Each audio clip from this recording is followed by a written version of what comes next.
সবাইকে শুভেচ্ছা। আমরা গতকালকে আরেকটা আমাদের 25 সালের 5ই অগাস্ট এসেছে, আজকে 6ই অগাস্ট। আমরা এনসিপি আমাদের পক্ষ থেকে পুরো বাংলাদেশের মানুষের সামনে আমাদের 24 দফার একটা ইশতেহার দিয়েছি। এই 24 দফার ইশতেহারে 21 নম্বর যে দফা, সেখানে ছিল যে জলবায়ু সহনশীলতা এবং নদী ও সমুদ্র রক্ষা। বাংলাদেশের আমাদের যে সমুদ্র সীমা, এই সমুদ্র সীমা কিন্তু এখন আমাদের যে ল্যান্ডের যে সীমা এর কাছাকাছি প্রায় সমপরিমাণ। সো আমাদের একটা বিশাল অপার সম্ভাবনার জায়গা হচ্ছে আমাদের এই সমুদ্র।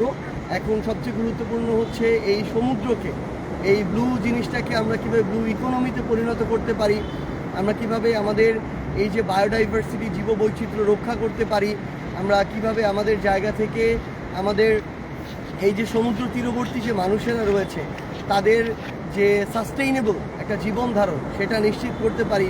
কিংবা আমাদের খুব স্বাভাবিকভাবেই আমরা দেখছি যে গ্লোবাল ওয়ার্মিংয়ের কারণে সমুদ্রপৃষ্ঠের যে উচ্চতা সেটা বৃদ্ধি পাচ্ছে, পৃথিবীর তাপমাত্রা বৃদ্ধি পাচ্ছে। তো এর ফলে কিন্তু আমাদের সমুদ্র উপকূলীয় বিশাল একটা জনগোষ্ঠী অদূর ভবিষ্যতে, আমরা যেটা প্রত্যাশা করি না তেমনটি হতে পারে যে সেই আমাদের ভূমিগুলো কিংবা বসত বাড়িগুলো সমুদ্র গর্ভে চলে যেতে পারে।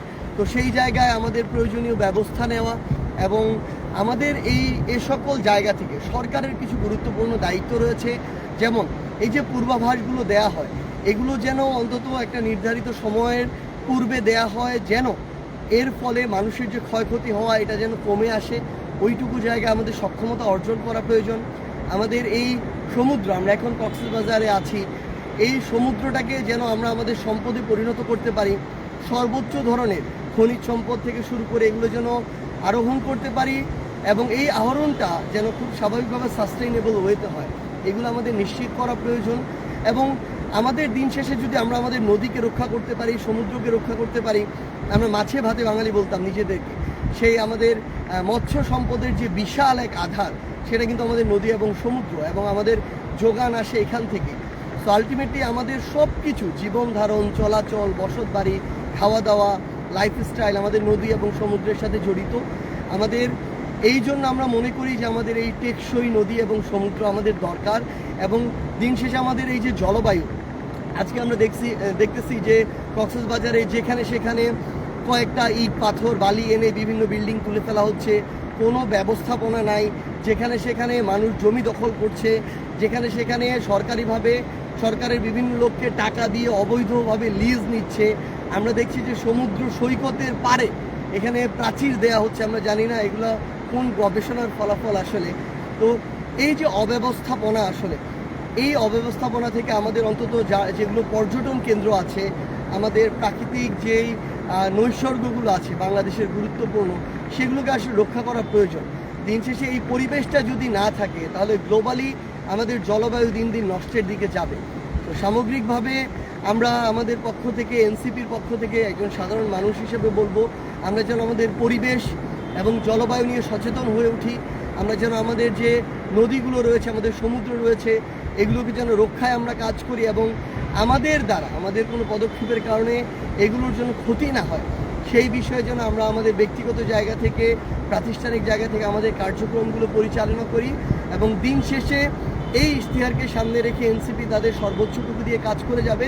ইনশাআল্লাহ আমরা একসাথে আমাদের এই যে কাঙ্ক্ষিত বাংলাদেশ, যেই বাংলাদেশে আমরা সুন্দর করে আমাদের পরবর্তী প্রজন্ম সহ পরবর্তী প্রজন্মকে সামনে রেখে বেঁচে থাকতে চাই, সেই বাংলাদেশ আমরা গড়ব যেখানে গ্লোবাল ওয়ার্মিংয়ের যে একটা প্রভাব, এই প্রভাব তুলনামূলক কম থাকবে।